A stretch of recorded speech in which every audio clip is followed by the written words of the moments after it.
Python physics. Okay, so just a reminder, I am working through some Python code for physicists. This is primarily for faculty that want to use Python in their introductory courses or students that want to learn Python. I'm not really going to focus on the physics too much. I'm really doing the Python.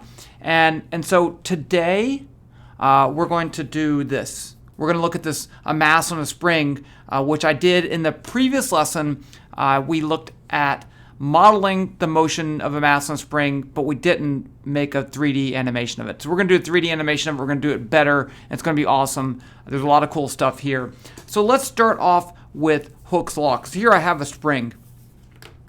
And the important thing, and we did this in the previous video, I actually measured this, but the idea is that as I pull this, the spring exerts a force back on me that way. And the magnitude of that force is proportional to the stretch.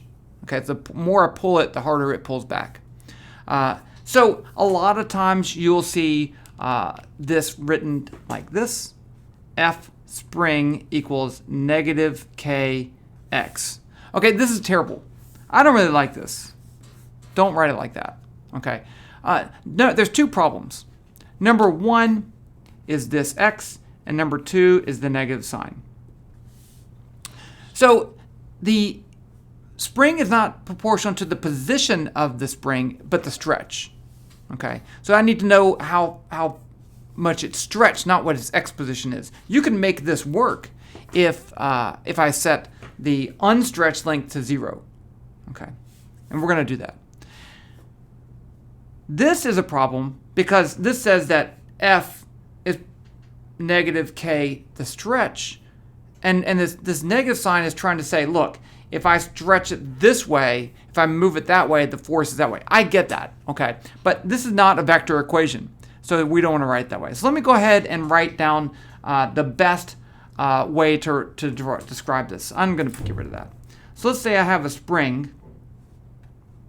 Oh, but the k is the spring constant. In case you don't know, spring constant. And it's the stiffness of the spring. So here's my spring right there. And let's say it has a spring constant k and an unstretched length L0. That's how long it is just when you leave it alone. It's not 0, right? We don't have springs like that. Now I stretch the spring, and I'm going to describe this new vector position, this new spring length, as a vector L. L is the vector from the beginning of the spring to the end of the spring. So it's a vector. Okay. Now I can write Hooke's law like this. So I know that the force should be this way. So let's say Fs vector equals, well, it's going to be the spring constant k. It's going to be the magnitude of the stretch, which is going to be this distance. I'll call that s. So s is a scalar value, and we can say s is going to be equal to L minus L0. I kind of think this is sometimes backwards. I always get this backwards, so we'll just figure it out when we get there, though. So I'm going to write this as, I can't subtract the vector and the scalar L0, so I'm going to take the magnitude of this vector L, magnitude of L, minus L0. And that's going to be the stretch. And then I can put a negative sign right there. But see, that's a vector, scalar, scalar, scalar. And if I put the negative sign, that doesn't really make any sense. So I'm going to put this L hat right there. So L hat is a unit vector in the direction of L. So let's say L is the vector 1, 2, 3. The magnitude of L would be the square root of 1 squared plus 2 squared plus 3 squared. And then L hat would be the vector L divided by the magnitude of L. And this means that I can have it in a direction. Let me just check this sign again. So L, in this case, L is greater than L0. So L minus L0 is a positive number. L hat's that way, negative. Okay, I think that works. So there's my equation of the force due to a spring. Now we're going to use this. Okay, to model the motion of a mass oscillating on a spring. I'm actually going to do it vertically, just like I did before. But let's just quickly review the key idea of a numerical model. So here's my spring, and then I have a mass right there. So I'm going to have two forces on this. I'm going to have the downward gravitational force, mg, where g is the vector 0, negative 9.80 newtons per kilogram. And then I'll have this force from the spring, Fs. The Fs is going to always be up, right? Because I have a spring like this. I can't compress it, right? A little bit, but if it's hanging down, then it's always going to be stretched. It's just going to be, sometimes the spring force will be less than the gravitational force. And so I kind of like that. But the problem is that the net force, F net, is Fs plus mg. And as the mass moves up and down, the L vector is going to change and the spring force is going to change. So this is a non-constant force. So how do we deal with a non-constant force? In the previous video, I used acceleration, but here I'm going to use momentum. I like using momentum better. The momentum principle says the net force on an object is equal to delta P over delta T, where P is mass times velocity. So if this force is changing, one way I can make it work is to break the problem into small time steps. So delta t equals 0.01 seconds. And then we could change that loop, that time step. During that short amount of time, this is going to move, but I can assume it doesn't move so much that I can assume the forces are constant. And that's the key. Assume the force is constant. It's not. But if it is, then I can calculate that net force. I can say F net delta P over delta T. And if I call the momentum at the beginning of the time interval P1 and at the end of the time interval P2, this is P2 minus P1 over delta T. And I can solve this for P2, and I get P2 equals P1 plus F net delta T. Now let me put up here also, I need to calculate, I just calculated the net force. I'm going to put that up here. F net equals Fs plus mg. Okay, now where is the object at the end of the time interval? So let's use the definition of average velocity. The average is going to be P average over m. Right? If I solve this for velocity, it's P over m. And that's going to be delta R over delta T, where R is the position of the mass. And so again, I can write this as R2, the position at the end of the time interval, minus R1, the position at the beginning of the time interval, divided by delta T. If I multiply both sides by delta T and solve for R2, I get R2 is R1 plus P2 over m, I'll tell that in a second, delta T. So since I just updated the momentum, instead of using the average momentum, I'm going to use momentum at the end of the time interval. Finally, I can update time. T2 equals T1 plus delta T, and then do the whole thing over again. So this is my loop, and this is my recipe for calculating this. This is the Euler method. The order of calculations does matter, and there are better methods. But this one works really well, and so we don't need to make it more complicated. A lot of people say, oh, you need to use Runge-Kutta 4, which is better. I agree. But for students, and I'm thinking about this from an approach for physics students, this is hard enough, and it works. So why make it more complicated? Okay. So now we're going to implement this in Python. Let's kind of use the same values that we had before. So I'm going to say m equals 100 grams, so 0.1 kilograms. L0 is the length of this. I don't know the exact value. I'm going to pick, what's that? 10 centimeters? 7 centimeters. I can go 7. 0.07 meters. K, the spring constant, let's say it's 3.5 newtons per meter. It was somewhere around there. And so I'm gonna hook this up. I'm gonna put this at the origin. My origin's gonna be up here, and I'm gonna start the mass at rest with an unstretched spring and let it go. And then we'll see what happens. And we can adjust all that up and see what happens. So let's jump over to Python, implement this. We're gonna do visual Python. So we're gonna actually make the mass as a sphere. I'm gonna make this ceiling as just another sphere where I can mount it. And then I'll actually draw the spring as a helix. I'm going to show you how to do that. And I'm going to give you the code for this. Don't worry. The code will be included. So here we are in Python.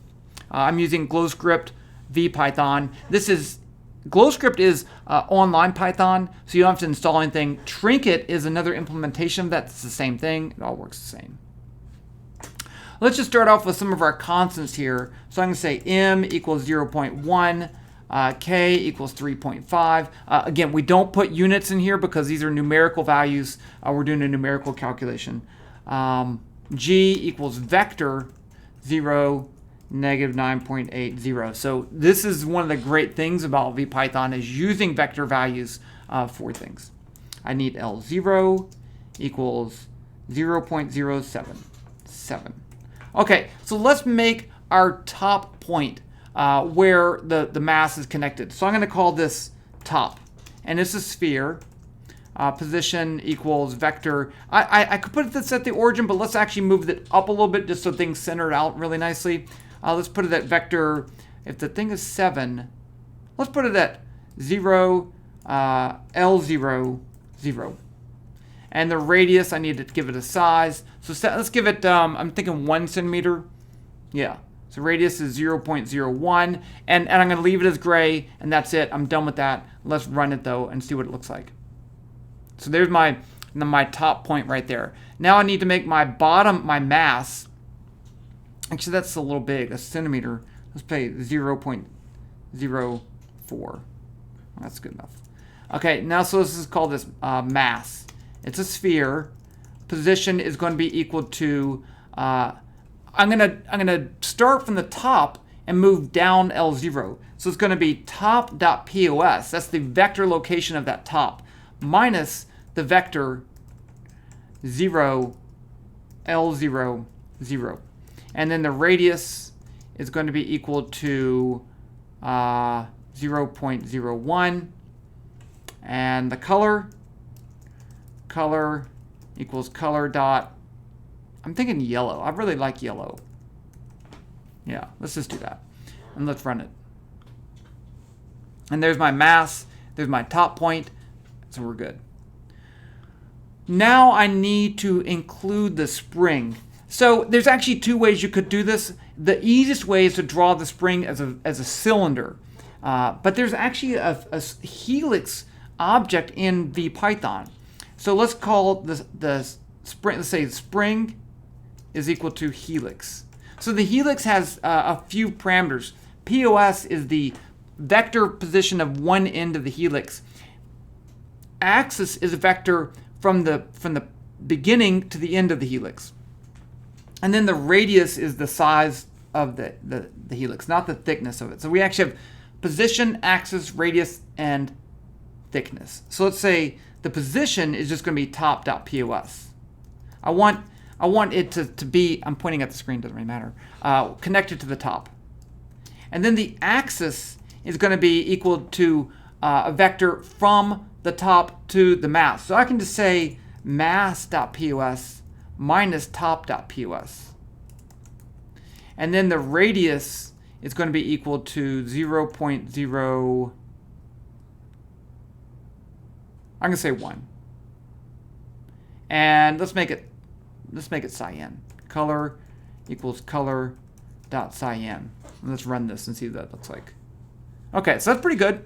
I want it a little bit thicker, so let's go up here and say thickness. I can't remember the parameters for thickness. The thickness equals 0.01. Let's just try that and see what happens. That's too thick. It does look cool though. That's too thin.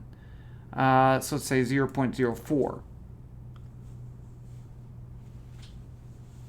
Yeah, I'm pretty happy with that.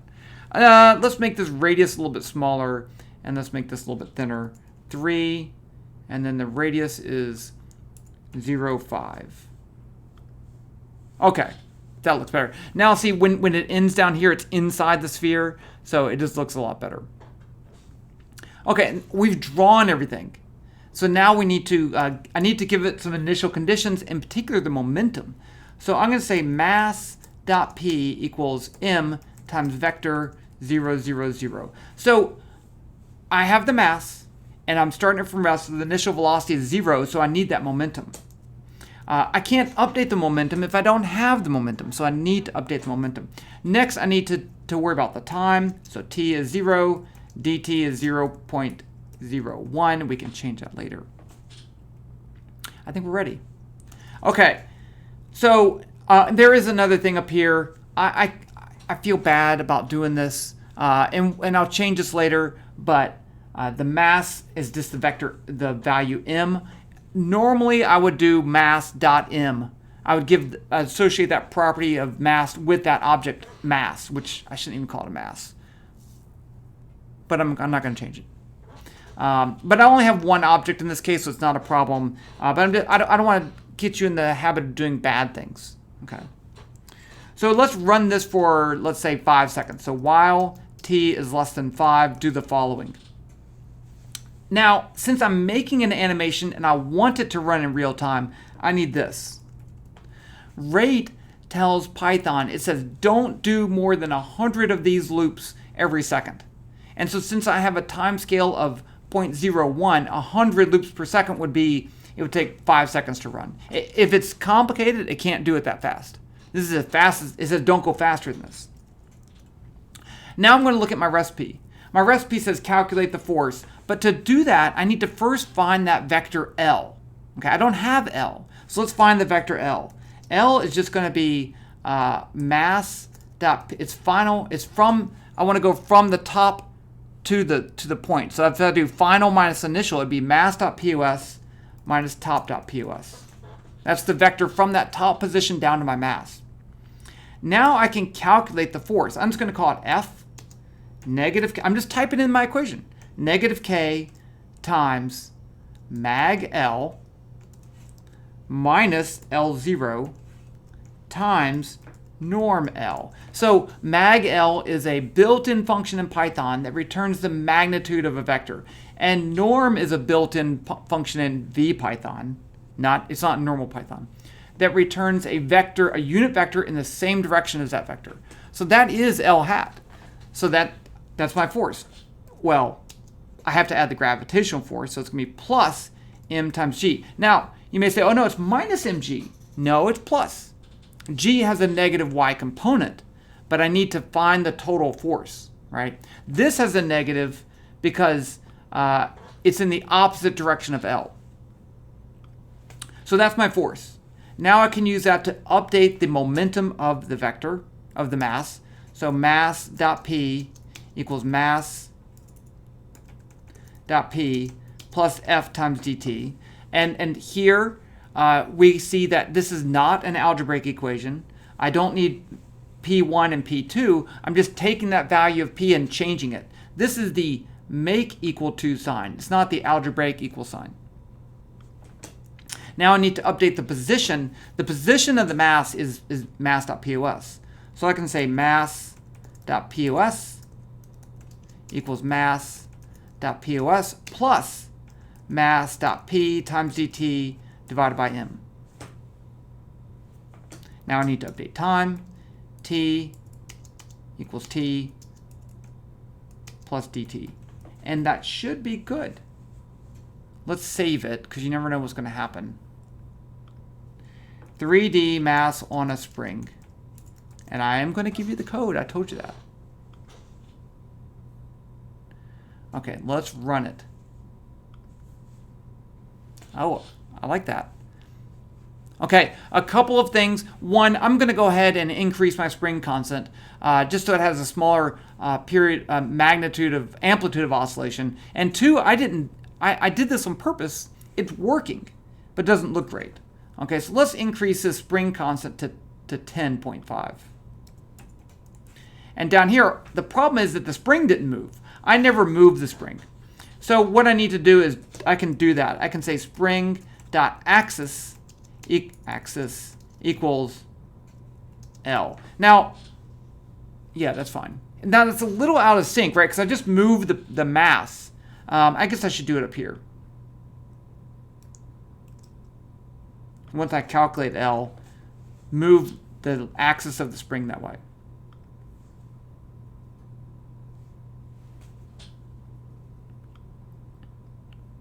Why'd it go faster? Let's run that again. I was trying to rotate it. I think I messed up something when I clicked it. But yeah, that looks like it's working. Okay, so I'm pretty happy. And now for the magic. You know, I gave it an initial momentum of 0. You could put it different places and give it an initial momentum. And in fact, I'm going to give it an initial momentum, and I'm going to give it an initial momentum in the x direction. So starting, it's going to be falling, but I'm going to also have it moving to the side.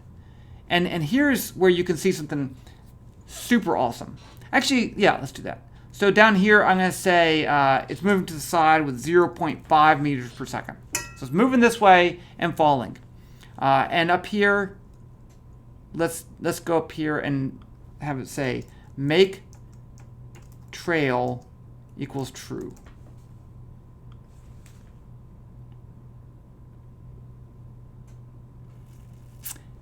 That's pretty awesome, right? Because this is a complicated, why does it speed up when I drag? I'm not sure.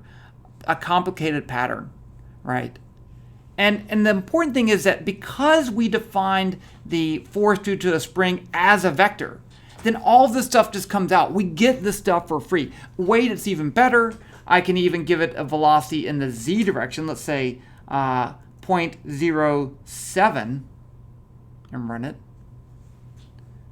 Now it's a 3-dimensional problem. I mean, that's moving in 3 dimensions. I don't want to rotate it for 5 seconds because it was kind of like, rad, I'll do that. I'm going to. Let's see if I rotate now. Oh, no, I didn't do it. Is that in the z direction? Oh, 0.07. That's too small. 0.7. Yeah, there we go. I mean, and the thing that we've done here is we've moved from the realm of physics into the realm of art, right? I mean, this is kind of artistic. Let's see, it is in 3, it isn't, okay, so what I need to do is to, I want to make it move in a circle. Okay, in order to do that, in order to conserve angular momentum, I actually need to start it at an angle. So I need to start this at, let's say, 0.3 times L0. I think now we'll get something cooler. Yeah, so now it's not all flat. Okay. So, but the point is that I can do awesome stuff with very basic physics. And this shows you the power of these numerical calculations. You could calculate this by hand, but it's not easy. Doing it on here, I mean, this is not a long program. There's a whole program. I'm not even showing you like part of it. That's the whole thing right there. Okay, now there's something else really important about springs, because springs turn out to be super important in the realm of numerical calculations. But I'm going to talk about that in the next lesson. So we'll do another lesson on springs and why they're so cool. But stay tuned.